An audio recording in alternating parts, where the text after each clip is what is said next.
Tried and failed, Vladimir Putin suffers another devastating loss after Doomsday nuclear-powered torpedo fails to launch.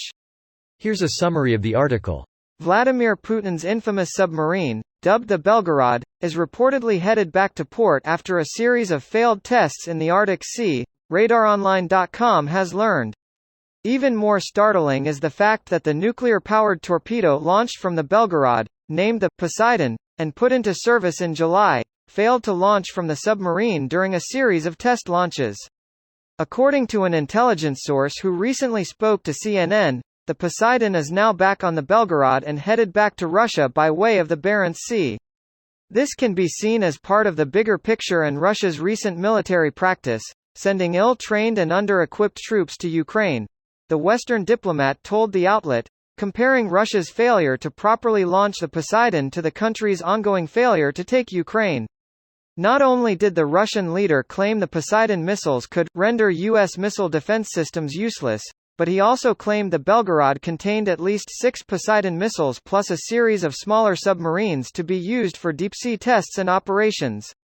As RadarOnline.com previously reported, the Belgorod's recent failure is just the latest setback to plague Putin as he continues to face serious setbacks in his ongoing special military operation in Ukraine. The failure to launch the Poseidon missiles from the Belgorod, and the retreat from the Ukrainian city of Kherson, also comes as a vast majority of Putin's troops are either surrendering, mutinying or begging the Kremlin's top brass officials to change their strategy in the war against their neighboring nation. This post received a score of 9,900, with an upvote ratio of 96%. Here are the top comments in response to this article. Putin's military is basically based on Steven Seagal mentality. We project power, but when we actually have to confront opposition that won't take a dive, we are angry and surprised. Welcome to the real world. Angry, surprised, shits his pants, runs away. Steven Seagal isn't capable of running away. Like physically not capable. Someone probably sold the plutonium for it on eBay and replaced it with bubble bath. Doc Brown stole it and replaced it with used pinball machine parts. Damn Libyans. Lol, is there a more appropriate metaphor for Putin than his shiny metal torpedo failing to work? Erectile dysfunction. Projectile dysfunction. Granted, I have no clue about the specs, but it seems to me that, relatively speaking in terms of naval technology, that launching a torpedo should be somewhat elementary. Well, it's not rocket science. Their nuclear arsenal is likely as hollowed out by corruption as their conventional military has proven to be. Maybe that's why they're building defensive lines around Kursk. They know they aren't truly a nuclear power. Tritium gas is expensive and each warhead requires extensive maintenance. Can I get an ELI-5 for this?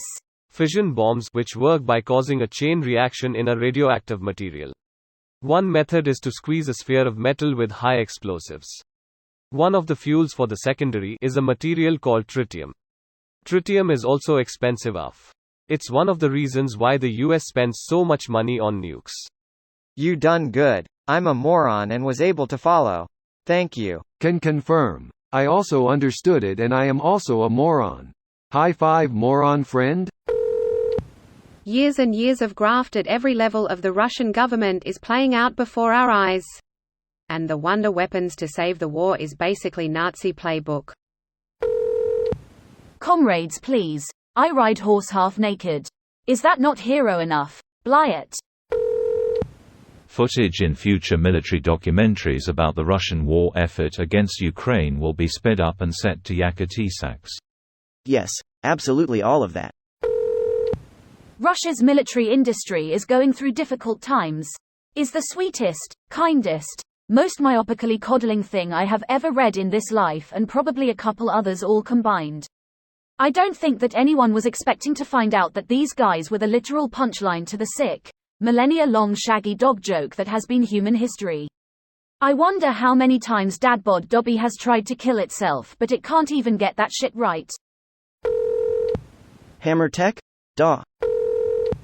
Sadly, Putin and the Russians compensate for their stupidity and incompetence by being extra vicious. This video was automatically created by Reddit to speech. The article and comments in this video were selected from Reddit according to their upvotes, and any paraphrasing was performed by smmry.com, without any human intervention.